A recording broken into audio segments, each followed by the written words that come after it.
Très bien, maintenant nous allons voir la leçon sur les pronoms conjoints et les pronoms disjoints. Tout d'abord, vous expliquez une différence principale. Qu'est-ce qu'un pronom conjoint et qu'est-ce qu'un pronom disjoint? Un pronom conjoint, ça va être un pronom du style me, te, lui, leur, le, la, l'apostrophe, les, etc. Ce sont des pronoms qui sont juste en face du verbe. Nous avons d'abord le sujet, ensuite le pronom conjoint, et pour finir, le verbe, d'accord? Un pronom disjoint, quant à lui, il est séparé du verbe par une préposition. Un pronom conjoint, ça peut être moi, toi, lui, elle, soi, nous, vous, elle, eux. D'accord? Ce sont les pronoms disjoints qui existent. Les pronoms disjoints donc, sont séparés du verbe par une préposition. Une préposition peut être n'importe laquelle, comme chez, par, pour, à, de, etc. Dans notre leçon, ce qui nous intéresse ici, ce sont les prépositions à et la préposition de. Continuons. Très bien. Dans certains cas, il y a des verbes qu'on appelle des verbes de communication ou des verbes d'échange. Et dans ces cas-là, le COI ne peut être qu'une personne. D'accord? Pour que le verbe ait du sens, s'il y a un COI, ça va être une personne. Donc on appelle, je répète ça, des verbes d'échange ou des verbes de communication. Dans ces cas-là, quand vous avez un verbe de ce type, vous allez remplacer le complément d'objet indirect par un pronom, exemple, lui ou leur, un pronom conjoint. Nous avons quelques exemples ici.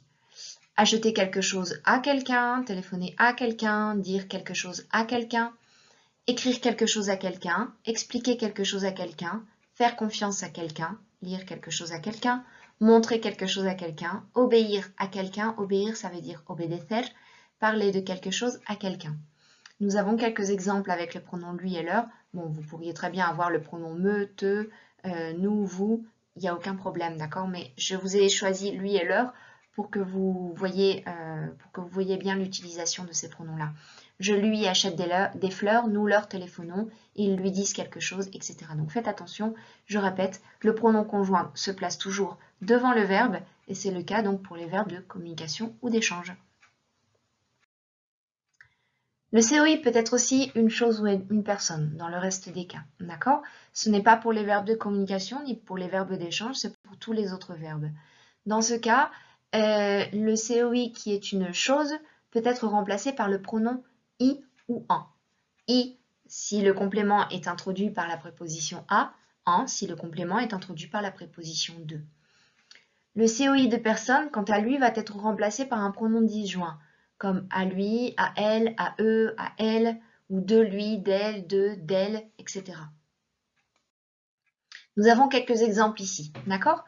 Si nous avons un verbe suivi d'un complément d'objet indirect qui est une chose, parler de quelque chose, on va dire j'en parle.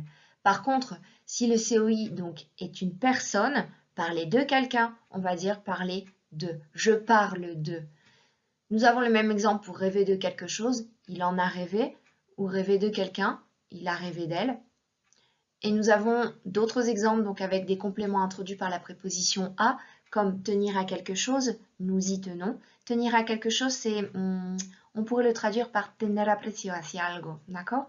Tenir à quelqu'un, nous tenons à elle. Faire attention à quelque chose, vous y faites attention, ou faire attention à quelqu'un, vous faites attention à lui.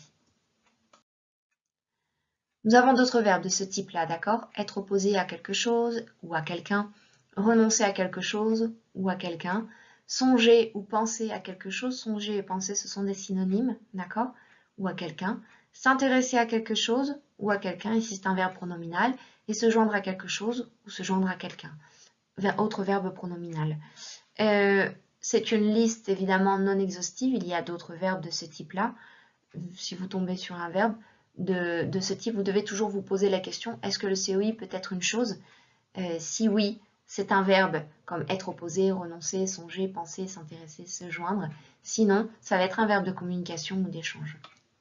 À partir de maintenant, donc, vous allez avoir un exercice. Je vous propose de mettre la vidéo en pause et de consulter les corrections en remettant votre vidéo sur lecture. Voilà les solutions de votre exercice. Donc, une fois que vous avez remplacé tous vos compléments d'objet indirect par un pronom, elle pense à elle, il leur parle, elle lui a acheté un livre, elle y songe, je m'y associe, vous en parlez, je lui fais confiance, elle s'intéresse à lui et nous en rêvons.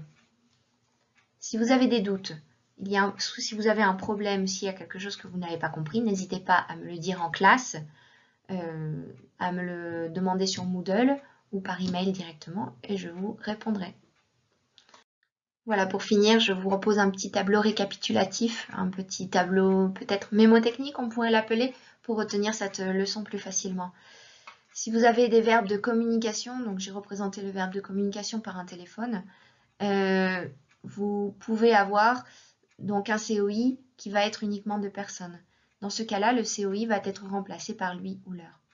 Dans les autres cas, le COI peut être une personne ou un objet. Si c'est une personne, le COI introduit par A va être remplacé par à lui, COI introduit par de va être remplacé par de lui. Et pour finir, si vous avez donc le COI, si le COI est un objet, le COI introduit par A va être remplacé par I et le COI introduit par de va être remplacé par en. Voilà, je vous souhaite une excellente journée et à très bientôt.